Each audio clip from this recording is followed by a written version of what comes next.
இன்னைக்கு வீடியோல 3 interesting tips நம்ம தெரிஞ்சுக்க போறோம். உங்க ஹவுசிங் லோன் இஎம்ஐல இருக்கக்கூடிய இன்ட்ரெஸ்ட் போர்ஷன் மட்டும் எப்படி திரும்ப பெறுறது, இன்ட்ரெஸ்ட் பிளஸ் கேபிட்டலை எப்படி நம்ம திரும்ப பெறுறது, ஒரு 20 வருஷம் லோன் வந்து 15 வருஷத்துல க்ளோஸ் பண்ணணும் அப்படின்னா என்ன பண்ணணும், எது சரியான முறைன்றதை பத்தி நம்ம இன்னைக்கு டிஸ்கஸ் பண்ண போறோம். இந்த டிப்ஸ் எல்லாம் உங்களுக்கு தெரியணும் அப்படின்னா இன்னும் இந்த சேனலுக்கு சப்ஸ்கிரைப் பண்ணாதவங்க கீழே இருக்க சப்ஸ்கிரைப் பட்டனை கிளிக் பண்ணுங்க, கூடவே பெல் ஐக்கானையும் ஆல் பட்டனையும் கிளிக் பண்ணுங்க. அப்பதான் இந்த டிப்ஸ் எல்லாம் உங்களுக்கு தெரியும். Hi everyone, welcome to my channel. இன்னைக்கு வீடியோவில் நம்ம வந்து ஒரு ஹவுசிங் லோன் இஎம்ஐ பர்டனை எப்படி மியூச்சுவல் ஃபண்ட் எஸ்ஐபி மூலமாக ரெடியூஸ் பண்ணலான்றது பற்றி தான் நம்ம இன்னைக்கு டிஸ்கஸ் பண்ண போகிறோம். ஸோ எல்லாத்துக்கும் ஒரு வீடு கட்டுறது வந்து ஒரு மிகப்பெரிய ஒரு கனவு. அது மிடில் கிளாஸ் பீப்புளாக இருக்கட்டும், உங்களுக்கு அப்பர் மிடில் கிளாஸ் பீப்புளாக இருக்கட்டும், லோவர் மிடில் கிளாஸ் பீப்புளாக இருக்கட்டும், எல்லாத்துக்குமே வந்து அது ஒரு மிகப்பெரிய கனவாக இருக்குது. ஸோ அப்படி கட்டும்பொழுது என்னன்னா அவங்கவுங்க கெப்பாசிட்டிக்கு தகுந்த மாதிரி நம்ம வீடு கட்டுறோம். ஆனால் இன்னைக்கு சொசைட்டியில் என்ன ஆகுது அப்படின்னு பார்த்தீங்கன்னா, முதல்ல சிங்கிள் பெட்ரூம் ஹவுஸ் இருந்தால் போதும் இருந்தது, அப்புறம் 2 பெட்ரூம் வந்தது. இன்னைக்கு பார்த்தீங்கன்னா எல்லாரும் 3 பெட்ரூம் இல்லை 4 பெட்ரூம் கண்டிப்பாக இன்னைக்கு கட்டுறாங்க. அப்போ அதுக்கு தகுந்த மாதிரி பட்ஜெட்டும் நமக்கு ஜாஸ்தியாகுது. நம்ம கையில் ஒரு 20 லட்சம் 30 லட்சம் பணம் இருந்தாலுமே கூட நம்ம வீடு கட்டி முடிக்கும் போது இடத்தோட சேர்த்து ஒரு 60 லட்சத்துலேருந்து 1 கோடி பக்கம் வந்துடுது. அப்போ ஒரு மிகப்பெரிய ஒரு சுமை நம்ம கிட்ட இருக்கு. ஒரு வீடுன்ற ஒரு சந்தோஷம் நமக்கு கிடைச்சாலுமே கூட அது கூடவே வந்து ஒரு இஎம்ஐ நம்ம பே பண்ணணும் லாங் டேர்முக்கு அப்படின்ற ஒரு சுமை நம்ம கிட்ட இருக்கு. அந்த சுமையை எப்படி ரெடியூஸ் பண்ணலாம், ஒரு ப்ராப்பரான ஒரு பிளானிங் மூலமா எப்படி ரெடியூஸ் பண்ண போகலாம் தான் நம்ம இன்னைக்கு டிஸ்கஸ் பண்ண போறோம். ஸோ ஒரு ஹவுசிங் லோன் எடுத்துக்கலாம். ஃபார் எக்ஸாம்பிள் நீங்கள் ஹெச்டிஎஃப்சிலையோ ஐசிசிலையோ நீங்கள் வந்து ஒரு ஹவுசிங் லோன் எடுக்கிறீங்கன்னு வச்சுக்கோங்களேன். இப்போ நான் ஒரு ஹெச்டிஎஃப்சியோட வெப்சைட்லேருந்து ஒரு சின்ன ஒரு கால்குலேட்டர் எடுக்கிறேன். அதில் வந்து பார்த்தீங்கன்னா நீங்கள் ஒரு 50 லட்ச ரூபா கடன் வாங்குறீங்க அப்படின்னா ஒரு 20 வருஷத்துக்கு நீங்கள் கால்குலேட் பண்ணுறீங்கன்னா ஒரு 7% இஎம்ஐ. இன்னைக்கு வந்து பார்த்தீங்கன்னா இன்ட்ரெஸ்ட் ரேட்லாம் 6.7 தான் இருக்குது. பட் இதே கண்டினியூ ஆகாது, ஸ்லைட்டாக இன்ட்ரெஸ்ட் ரேட் இன்க்ரீஸ் ஆகிறதுக்கான வாய்ப்புகள் இருக்குது. ஸோ ஒரு அப்ராக்சிமேட்டாக ஒரு 7% வந்து நான் கால்குலேட் பண்ணுறேன். ஸோ ஒரு 7% நம்ம கால்குலேட் பண்ணோம் அப்படின்னு பார்த்தீங்கன்னா உங்களுக்கு எவ்வளோ இஎம்ஐ பே பண்ண வேண்டியது இருக்குன்னா ஒரு 38,000 நம்ம வந்து இஎம்ஐ பே பண்ண வேண்டியது இருக்கும்.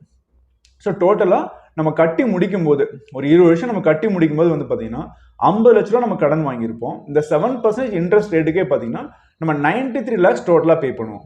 ஸோ டோட்டலாக 43 லட்ச ரூபா எக்ஸ்ட்ரா இன்ட்ரெஸ்ட் மட்டுமே நம்ம பே பண்ணுறோம். ஸோ இதை எப்படி நம்ம ரெடியூஸ் பண்ணலாம் அப்படின்னா ஒரு 4-5 ஸ்ட்ராட்டஜி நம்ம வந்து பிளான் பண்ணியிருக்கோம். அதில் என்னென்னா நம்ம டிஸ்கஸ் பண்ணலாம். ஃபர்ஸ்ட் விஷயம் வந்து நம்ம வந்து ஒரு 20 வருஷம் நம்ம வீடு கட்டுறோம்.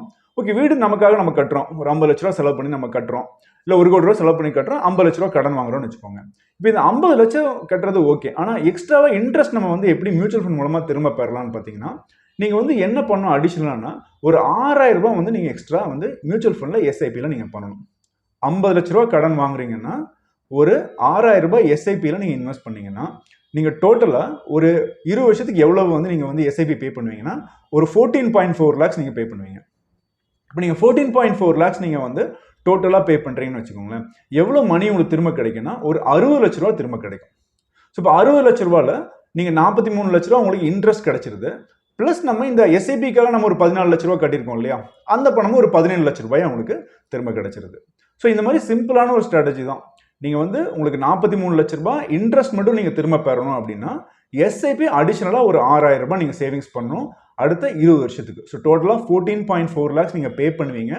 ஒரு 12% வந்து உங்களுக்கு க்ரோத் கிடைச்சதுன்னா உங்களுக்கு டோட்டலாக 60 லேக்ஸ் திரும்ப கிடைக்கும். இப்படி பண்ணுறது மூலமாக என்ன ஆகுதுன்னா நம்ம 20 வருஷம் நம்ம கட்டி முடிக்கும் பொழுது வந்து பார்த்தீங்கன்னா நமக்கு அந்த ஹவுசிங் லோனு கட்டி முடிச்சாச்சு, அடிஷனலாக நமக்கு வந்து ஒரு 60 லட்ச ரூபா பணமும் இருக்கும். ஸோ அதில் 43 லட்ச ரூபா நம்ம இன்ட்ரெஸ்ட் பே பண்ணது நமக்கு கிடைச்ச மாதிரி ஆயிடுச்சு. ஸோ உங்கள் இஎம்ஐ வந்து 38,000 இல்லை, ப்ளஸ் ஒரு 6,000 ரூபாய். ஸோ 44,000 ரூபாயா நீங்கள் வந்து உங்களோட இஎம்ஐயாக நீங்கள் கன்சிடர் பண்ணீங்க அப்படின்ற பொழுது உங்களுக்கு வந்து இது அடிஷனலாக 60 லட்ச ரூபா உங்கள் கையில் இருக்கும். ஸோ இது வந்து உங்களுக்கு எதுக்காக நீங்கள் பயன்படுத்திக்கலாம், குழந்தையுடைய எஜுகேஷனுக்கு, உங்கள் ரிட்டையர்மெண்ட்டுக்கு, சம் எக்ஸ்பென்சஸ்க்கு நீங்கள் வந்து இதை பயன்படுத்திக்கலாம் 20 வருஷம் கழிச்சு. செகண்ட் டிப் என்னன்னு பார்த்தீங்கன்னா, ஓகே எனக்கு வந்து இன்ட்ரெஸ்ட் மட்டும் வேணாம், எனக்கு வந்து இன்ட்ரெஸ்ட் ப்ளஸ் கேபிட்டல் எனக்கு திரும்ப வேணும் அப்படின்னு நினைக்கிறீங்கன்னா நீங்கள் என்ன பண்ணணும் அப்படின்னா நீங்கள் அடுத்த 20 வருஷத்துக்கு நீங்கள் வந்து இப்போ நீங்கள் எவ்வளோ பே பண்ணீங்க, போன தடவை 6,000 ரூபா பே பண்ணீங்க, இந்த தடவை 9,300 நீங்கள் பே பண்ணணும். இன்னொரு 3,300 ரூபா தான் எக்ஸ்ட்ரா. ஸோ 9,300 வந்து நீங்கள் பே பண்ணீங்க அப்படின்னா உங்களுக்கு 93 லேக்ஸ் திரும்ப கிடைக்கும் உங்களுக்கு. ஸோ நீங்கள் ஹவுசிங் லோன் கட்டி முடிச்ச மாதிரியே ஆச்சு, அடிஷனலாக உங்ககிட்ட 93 லட்ச ரூபா பணமும் உங்ககிட்ட இருக்கும். 20 வருஷத்துக்கு 9,300 நீங்கள் பே பண்ணுறீங்க. ஸோ டோட்டலாக ஒரு 22 லட்ச ரூபா நீங்கள் எக்ஸ்ட்ரா நீங்கள் பே பண்ணியிருப்பீங்க. ஆனால் 93 லேக்ஸ் உங்களுக்கு திரும்ப கிடைச்சிருச்சு. ஸோ இது வந்து செகண்ட் டிப். தேர்ட் டிப் வந்து இப்போ போன டிப்புடைய அடிஷனல் வெர்ஷன் தான். இப்போ போன டிப்பில் என்ன நம்ம பார்த்தோம், நம்ம வந்து 93 லேக்ஸ் நமக்கு கிடைச்சது, ஆனால் நம்ம அடிஷனலாக எஸ்ஐபி அமௌண்ட் நம்ம வந்து பே பண்ணியிருக்கோமே, 22 லட்சம் நம்ம பே பண்ணியிருக்கோமே. ஸோ அதுவும் திரும்ப வேணும்ல நமக்கு. ஸோ அப்போ நம்ம என்ன பண்ணணும் அப்படின்னா ஒரு 12,500 ரூபா நீங்கள் எக்ஸ்ட்ரா பே பண்ணணும்.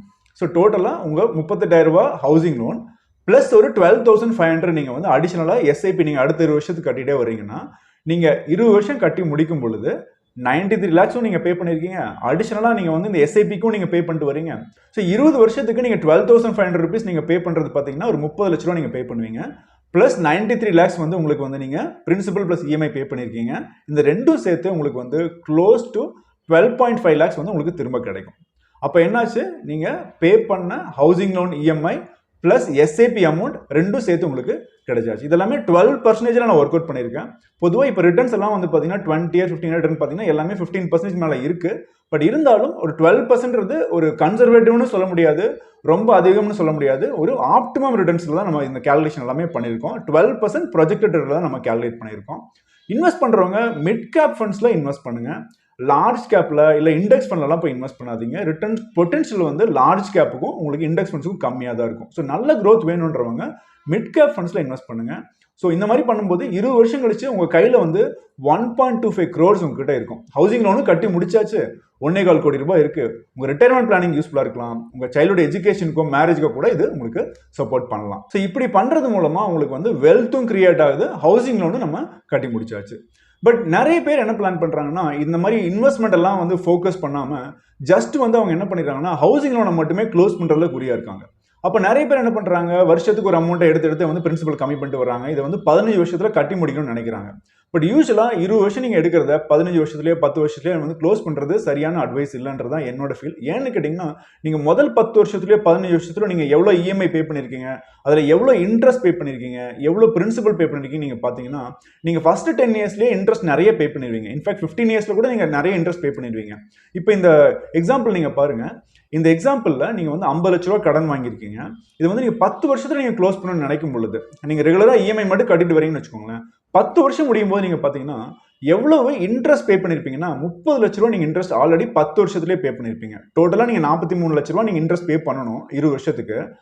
அதுக்கப்புறம் உங்களுக்கு எவ்வளவு இருக்கும், இன்னொரு 13 லட்சம் தான் உங்களுக்கு இருக்க போகுது. இதே நீங்க 15 வருஷம் கழிச்சு க்ளோஸ் பண்ணணும்னு நினைக்கிறீங்கன்னா 15 வருஷம் கழிச்சு நீங்க பாத்தீங்கன்னா நீங்க அப்பவே 40 லட்ச ரூபாய் வந்து இன்ட்ரெஸ்டே பே பண்ணியாச்சு. அதுக்கப்புறம் 5 வருஷத்துல வெறும் 3.5 லட்சம் தான் நீங்க வந்து இன்ட்ரெஸ்டே பே பண்ண போறீங்க. ஸோ அதனால ஒரு ஹவுசிங் லோனை பொறுத்த வரைக்கும் நீங்க வந்து ஷார்ட் டேர்ம்ல 10 இயர்ஸ்ல 15 இயர்ஸ்ல குறைக்கிறது வந்து நல்ல அட்வைஸ் கிடையாது. ஏன்னா housing loan is a good loan. Interest ரொம்ப ரொம்ப கம்மின்றதுனால ஹவுசிங் லோன் எடுத்தீங்கன்னா 20 இயர்ஸ் எடுத்தீங்க, 25 இயர்ஸ் எடுத்தீங்கன்னா தொடர்ந்து பே பண்றது பெட்டர். அடிஷனலா இன்வெஸ்ட் பண்ணி உங்களுடைய வெல்த் வந்து நீங்க கிரியேட் பண்ணுங்க. ஏன்னா வெல்த் ஆப்பர்ச்சுனிட்டி நிறைய இருக்கும்போது நீங்க மார்க்கெட்ல நம்மளுடைய மணி வந்து ஃபாஸ்டா க்ரோ ஆகும். இன்ஃப்ளேஷனை பீட் பண்ணி நல்ல ரிட்டர்ன்ஸ் நமக்கு கிடைக்கும். ஸோ இப்போ கடைசி 2 டிப் வந்து ஹவுசிங் லோனை ஷார்ட் டேர்ம்ல குறைக்கணும்னு நினைக்கிறவங்களுக்கான ஒரு சின்ன டிப்பு. இப்போ இது எப்படி பண்ணலாம் அப்படின்னு வந்து பார்த்தீங்கன்னா, சில பேருக்கு என்ன தோணும்னா, எனக்கு வந்து 15 இயர்ஸ் கழிச்சு நான் வந்து ஹவுசிங் லோனை மட்டும் நான் கம்மி பண்ணணும் சார் அப்படின்னு கேட்பாங்க. ஸோ இப்போ என்ன பண்ணலாம் அப்படின்னா, நீங்க வந்து பெருசா ஒன்றும் பண்ண வேண்டியதில்லை. 6,000 10,000 பண்ண வேண்டியதில்லை. நீங்க வந்து இதே லோன் 50 லட்ச ரூபா லோனு 38,000 ரூபாய் நீங்க வந்து இஎம்ஐ பே பண்றீங்கன்னா அடிஷனலா ஒரு 4,000 ரூபாய் மட்டும் நீங்க பே பண்ணுங்க. ஜஸ்ட் 4,000 rupees மட்டும் நீங்க பே பண்ணீங்கன்னா நீங்க அடுத்த ஒரு 15 வருஷத்துக்கு நீங்க வந்து பாத்தீங்கன்னா ரஃப்லி ஒரு 8 lakhs பக்கம் நீங்க வந்து பே பண்ணுவீங்க. ஸோ 8 lakhs நீங்க பே பண்றது உங்களுக்கு வந்து எவ்வளவு திரும்ப கிடைக்குன்னா 20 லட்ச ரூபாய் உங்களுக்கு திரும்ப கிடைச்சிடும். அப்ப அந்த 20 லட்ச ரூபாய் நீங்க எடுத்து அந்த லோனை மட்டும் க்ளோஸ் பண்ணிடலாம். நீங்க 15 வருஷம் கழிச்சு பாத்தீங்கன்னா எவ்வளவு அவுட்ஸ்டாண்டிங் பிரின்சிபல் இருக்கும் நீங்க பாத்தீங்கன்னா உங்களுக்கு வந்து 20 லட்ச ரூபாய் இருக்கும். அந்த 20 லட்ச ரூபாய் மட்டும் நீங்க பே பண்ணிடலாம். ஸோ ஒரு 15 இயர்ஸ் நீங்க வந்து இஎம்ஐ பே பண்ணியிருந்தாலும் நீங்க 50 லட்ச ரூபாய் வாங்கின கடனுக்கு 15 வருஷம் கழிச்சு திரும்ப பாத்தீங்கன்னா 40 லட்ச ரூபாய் நீங்க வந்து இன்ட்ரெஸ்டே பே பண்ணிருப்பீங்க. 20 லட்ச ரூபாய் அப்ப கூட அவுட்ஸ்டாண்டிங் இருக்கும். அந்த லோனை வந்து நீங்க 15 இயர்ஸ்ல நீங்க க்ளோஸ் பண்ணலாம். இது யார் இப்படி பிளான் பண்ணலாம்னா, நீங்க 20 வருஷம் நீங்க ஒர்க் பண்ணலாம்னு நினைச்சிருப்பீங்க. பட் ஆனால் 15 இயர்ஸ்ல வந்து நீங்க வந்து ரிட்டையர் ஆக வேண்டிய சூழ்நிலை வருது. இல்ல நீங்க பிளான் பண்ணி ரிட்டையர் ஆறீங்க, போது இதுக்கு மேல என்னால ஒர்க் பண்ண முடியாதுன்னு பிளான் பண்றீங்க அப்படின்னா இந்த மாதிரி அடிஷனலா ஒரு 4,000 rupees எஸ்ஐபி எடுத்துட்டு இந்த மாதிரி 15th இயர்ல நீங்க லோனை க்ளோஸ் பண்ணிடலாம். பட் இதுல அடுத்த வருஷம் என்னன்னு பாத்தீங்கன்னா, ஓகே இப்போ வந்து நம்ம அடிஷனலா எஸ்ஐபிக்கு நம்ம அமௌண்ட் கட்டுறோமே அப்படின்னு நினைக்கிறீங்கன்னா நீங்க வந்து ஒரு 6,000 rupees பே பண்ணுங்க 15 இயர்ஸ்க்கு. சரிங்களா? ஸோ 15 இயர்ஸ்க்கு நீங்க வந்து 6,000 rupees பே பண்ணீங்கன்னா இந்த 20 lakhs லோனையும் நீங்க கட்டி முடிச்சிடலாம். அடிஷனலாகவும் உங்க கையில கொஞ்சம் பணம் இருக்கும். ஸோ இந்த மாதிரி 5 ஸ்ட்ராட்டஜி மூலமா நீங்க வந்து உங்க ஹவுசிங் லோன் இஎம்ஐ பர்டனை வந்து நீங்க ரெடியூஸ் பண்ணலாம். இந்த விஷயத்தை வந்து வெல்த் சீக்ரெட் அப்படின்னு சொல்லியிருந்தோம். ஏன் இதை சீக்ரெட் அப்படின்னு சொல்றோம்னா, இந்த விஷயம் வந்து நிறைய பேருக்கு தெரியறது இல்லை. அப்படியே தெரிஞ்சாலும் அதுக்கான ஆக்ஷன் எடுக்கிறது இல்லை. ஹவுசிங் லோனை மட்டுமே வாங்கிட்டு அவங்க பாட்டுக்கு அந்த லோனே கட்டிட்டு இருக்காங்க. ஸோ இந்த சின்ன விஷயம் தான். இந்த சின்ன விஷயம் வந்து இன்னைக்கு ஏன் இது சீக்ரெட்டா இருக்குன்னா, நிறைய பேர் பயன்படுத்தாதனால தான் இது சீக்ரெட்டா இருக்கு. ஸோ நீங்கள் ஹவுசிங் லோன் வாங்கும் பொழுது மறக்காமல் இந்த ஸ்ட்ராட்டஜியை யூஸ் பண்ணுங்கள். உங்களுடைய ஹவுசிங் லோன் பேர்டனை வந்து நீங்கள் ரெடியூஸ் பண்ணுங்கள். இன்வெஸ்ட் பண்ணும்போது மறக்காமல் மிட் கேப் ஃபண்ட்ஸில் முடிஞ்ச வரைக்கும் இன்வெஸ்ட் பண்ணுங்கள். அதுதான் உங்களுக்கு நல்ல growth வந்து உங்களுக்கு கொடுக்கும். அது மட்டும் இல்லாமல் ஹவுசிங் லோனை நீங்கள் லாங் டேர்முக்கு வைக்கும்போது உங்கள் ஹவுசிங் லோனுக்கான டேக்ஸ் பெனிஃபிட் உங்களுக்கு கிடைக்கும். ஹவுசிங் லோன் இன்ட்ரெஸ்ட் போர்ஷனை நீங்கள் காமிச்சிக்கலாம், பிரின்சிபல் அமௌண்ட்டையும் தனியாக இன்னொரு செக்ஷனாக நம்ம காமிச்சிக்கலாம். ஸோ இந்த டிப்ஸ் எல்லாம் உங்களுக்கு யூஸ்ஃபுல்லாக இருந்திருக்குன்னு நினைக்கிறேன். பட் உங்களுக்கு ஸ்பெசிஃபிக்காக ஏதோ ஒரு டவுட் இருக்குது இந்த ஹவுசிங் லோன் சம்மந்தமாக, வேறு ஏதோ ஆப்ஷன் இருக்கா, அந்த ஆப்ஷன் இதில் நான் இன்னும் கொஞ்சம் பேர்டனை ரெடியூஸ் பண்ண முடியுமான்ற ஏதாவது டவுட் இருந்ததுன்னா கீழே இருக்கிற வாட்ஸ்அப் நம்பருக்கு காண்டாக்ட் பண்ணுங்கள். We will guide you. அதே மாதிரி உங்களுடைய ஃபினான்ஷியல் கோல்ஸுக்கு எந்த மியூச்சுவல் ஃபண்ட் இன்வெஸ்ட் பண்ணால் பெட்டர் ரிட்டர்ன்ஸ் கிடைக்கணும்னு தெரியணும்னா கீழே இருக்கிற வாட்ஸ்அப் நம்பருக்கு காண்டாக்ட் பண்ணுங்கள். We will guide you.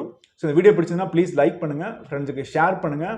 இந்த சேனல் சப்ஸ்கிரைப் பண்ணாதவங்க ப்ளீஸ் சப்ஸ்கிரைப்னா கீழே இருக்கிற பெல் ஐக்கனையும் ஆல் பட்டனையும் கிளிக் பண்ணுங்கள். அப்போ தான் நாங்கள் எப்போ வீடியோ அப்லோட் பண்ணாலும் உங்களுக்கு நோட்டிஃபிகேஷன் இமீடியட்டாக வரும்.